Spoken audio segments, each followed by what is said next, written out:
আসসালামু আলাইকুম। আজকে আমি ম্যাঙ্গো পিলো বানিয়ে দেখাবো। অনেকেই এটাকে ম্যাঙ্গো ক্রেপ কেক বলে থাকেন।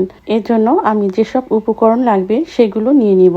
একটা বলে দিয়ে দিলাম 2টা ডিম, এর সাথে অ্যাড করব 1/4 কাপের মতো চিনি, দিয়ে দিব খুব সামান্য একটু লবণ। এরপর আমি এটাকে খুব ভালোভাবে মিশিয়ে নিব যতক্ষণ না পর্যন্ত চিনিটা গলে যায়। হয়ে গেল মিশিয়ে নেওয়া। এরপর আমি ফ্লোর দিয়ে দিব। প্রথমে আমি 1/3 কাপ দিলাম, এরপর আবারও আমি 1/3 কাপ দিব।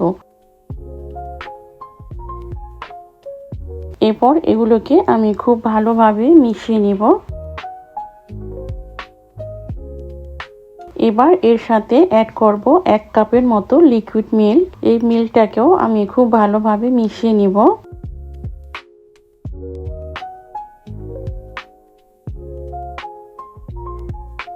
দিয়ে দিব ভ্যানিলা এসেন্স, বাটার দিয়ে দিব 2 টেবিল চামচের থেকে একটু বেশি। এরপর আমি তত সময় এটাকে মিশিয়ে নিব যত সময় বাটারটা না এটার সাথে খুব ভালোভাবে মিশে যায়।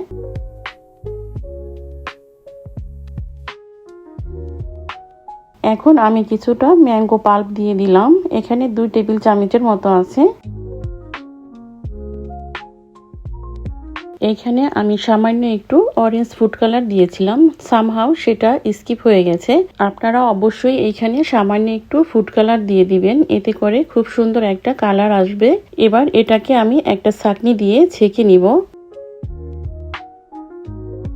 আর এইখানে অরেঞ্জ আর ইয়েলো এই দুইটা ফুড কালার অল্প অল্প করে দিয়ে দিবেন, এতে করে আমের খুব সুন্দর একটা কালার আসবে।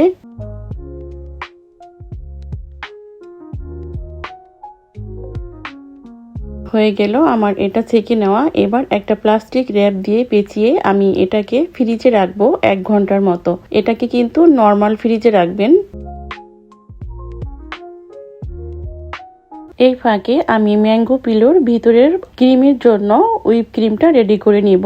এখানে আমি থিক হুইপ ক্রিম নিয়েছি, এর সাথে অ্যাড করব কনডেন্স মিল্ক। এই কনডেন্স মিল্কটা মিষ্টির জন্য দিলাম, আপনারা চাইলে চিনিটাও ইউজ করতে পারেন। এবার এটাকে আমি বিট করে নিব।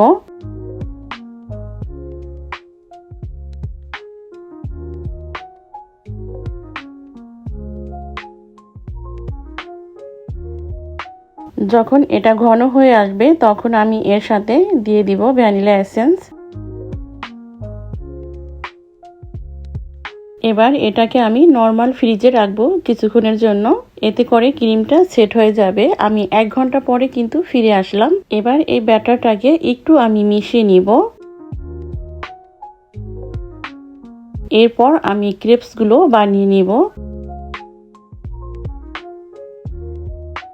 এই সময় কিন্তু চুলার হিটটা কিছুতেই বাড়িয়ে দিবেন না, একেবারে যতটা সম্ভব লোতে রাখতে হবে।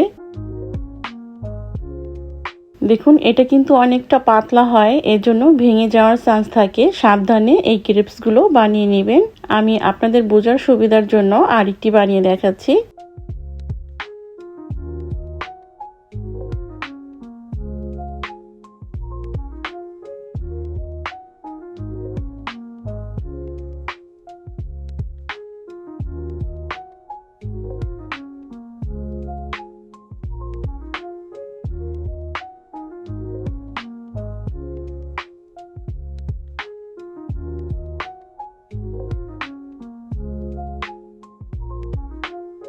হয়ে গেল আমার সবগুলো বানানো।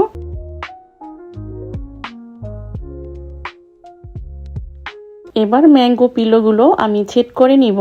যেই অংশটা কিন্তু নিচে ছিল ক্রেপসের সেই অংশটা আমি উপরে দিব, এতে করে উপরের কালারটা খুব সুন্দর আসবে। এরপর আমি ক্রিমগুলো দিয়ে দিব।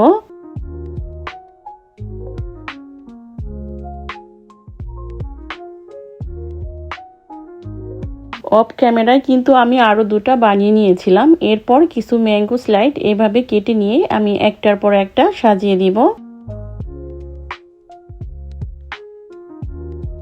দেখুন আমি কিভাবে এটাকে ভাঁজ দিচ্ছি।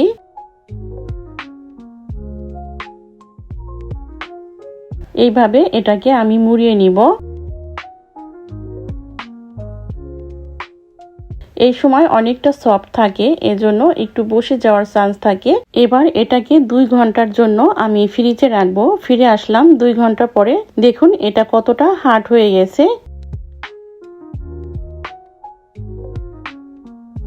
এবার এটাকে আমি কেটে দেখাচ্ছি। দেখুন দেখতে কতটা ইয়ামি হয়েছে। হয়ে গেল আমার ম্যাঙ্গো পিলো বা ম্যাঙ্গো ক্রেপস কেক। আজকে এ পর্যন্তই। ফিরে আসবো আবার নতুন কোনো রেসিপি নিয়ে ইনশাল্লাহ।